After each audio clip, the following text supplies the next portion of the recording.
मैं अपने सभी स्टूडेंट्स का अपने ई क्लासरूम में वेलकम करता हूं। जैसा कि आप देख सकते हैं, आज इस वीडियो में हम ये मनी एंड बैंकिंग से रिलेटेड लास्ट टॉपिक है जिसमें हम क्वालिटेटिव इंस्ट्रूमेंट्स के बारे में बात करेंगे। और इनमें हम 3 इंस्ट्रूमेंट्स को साइमल्टेनियसली हम डिस्कस करेंगे: margin requirement, rationing of credit and moral suasion.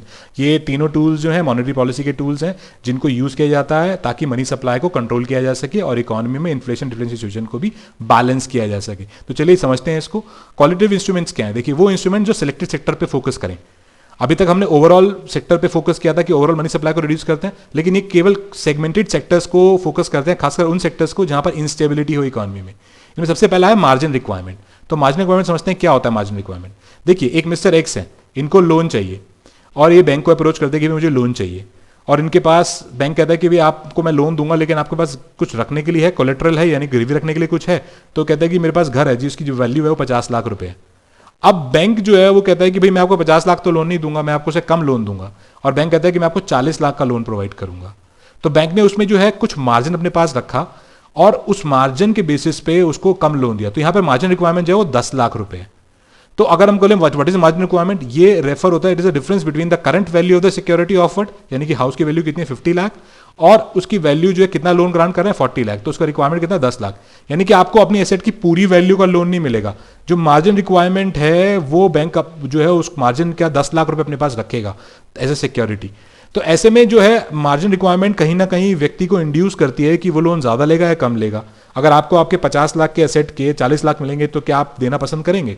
वो आंसर आपका डिस्कस करेगा कि ये कैसे यूज किया जाता है टूल क्रेडिट क्रिएट करने में या उस प्रोसेस को रिड्यूस या ज्यादा करने में। ठीक है ना? अब इस बात को समझिए, मार्जिन रिक्वायरमेंट में कभी कभी हम और टूल्स को भी, इसके अलावा हम एक और फैक्टर भी समझ सकते हैं। कभी कभी बैंक एडिशनल लिमिट्स डिसाइड कर लेता है कि भाई आपको अगर लोन लेना है तो आपको जो है क्या करना पड़ेगा, आपको जो है बैंक स्टेटमेंट देनी पड़ेगी। कुछ एडिशनल रिक्वायरमेंट्स ऐड ऑन कर देता है जो हर व्यक्ति पूरा नहीं कर पाता। तो अगर इस तरह की सिचुएशन जो रिक्वायरमेंट्स पुट की जाती हैं तो उसका क्या इंपैक्ट पड़ता है और ये कैसे इन्फ्लेशन डिफ्लेशन को कंट्रोल करने में हेल्प करता है।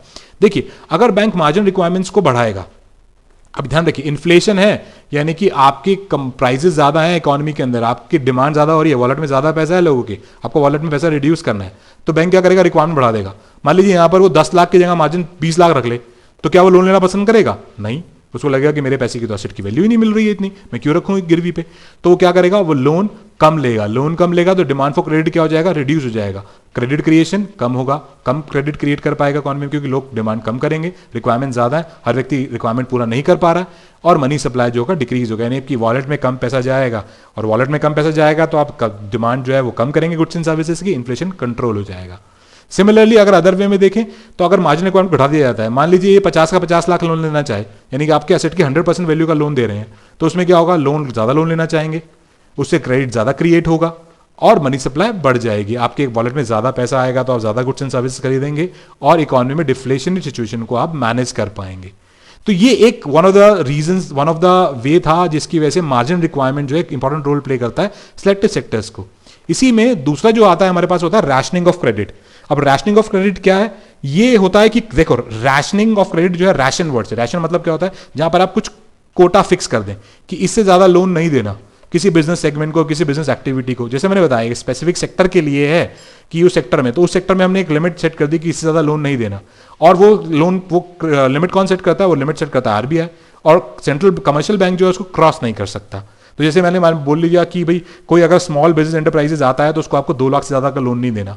अब इस तरह के लिमिट जब आप सेट करते हैं, रैशनिंग क्रेडिट इंट्रोड्यूस करते हैं, तो क्रेडिट इंट्रोड्यूस करने से क्या होता है, अगर इस तरह का आप रैशनिंग करते हैं तो आपके पास बहुत सारे लोग डिस्क्वालीफाई हो जाते हैं लोन लेने के लिए, बहुत सारे लोग लोन ले नहीं पाते क्योंकि उनको कम ही लोन मिलता है जो क्वालिफाई होते हैं। तो अल्टीमेटली जो डिमांड फॉर क्रेडिट है वो रिड्यूस हो जाती है कि भाई लोग जो है वो कम लोन उनको मिलता है, कम लोन मिलता है तो क्रेडिट क्रिएशन कम होता है, क्रेडिट क्रिएशन कम होता है तो मनी सप्लाई कम होती है, यानी कि कम पैसा घूमेगा तो पैसा जो है इकोनॉमी के अंदर मनी सप्लाई सर्कुलेट जो हो रही है वो रिड्यूस होगी, और जब आपके पास पैसा वॉलेट में कम जाएगा तो आप कम गुड्स एंड सर्विसेज खरीदेंगे और इन्फ्लेशन जो होगा वो कंट्रोल्ड होगा।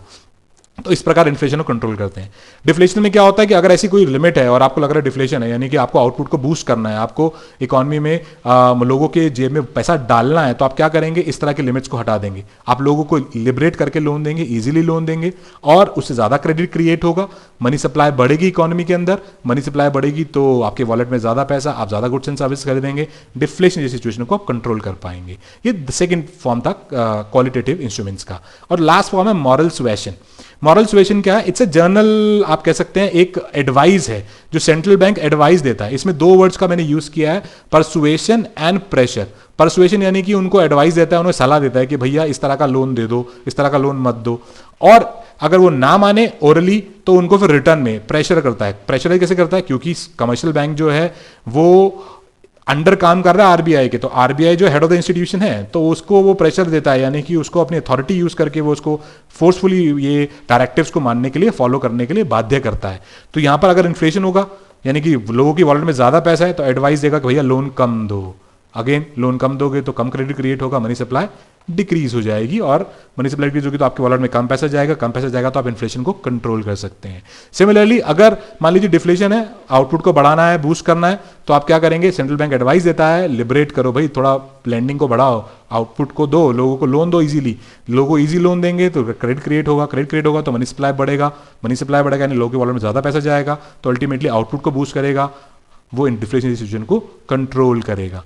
तो आई होप इन वीडियो को देखने के बाद आपको समझ में आया होगा कि किस तरह क्वालिटेटिव एंड क्वांटिटेटिव मेजर्स जो हैं वो इकोनॉमी के अंदर हेल्प करते हैं हमें अपनी प्रॉब्लम्स को, इन्फ्लेशन डिफ्लेशन प्रॉब्लम्स को रिजॉल्व करने के लिए। Thank you for watching my video.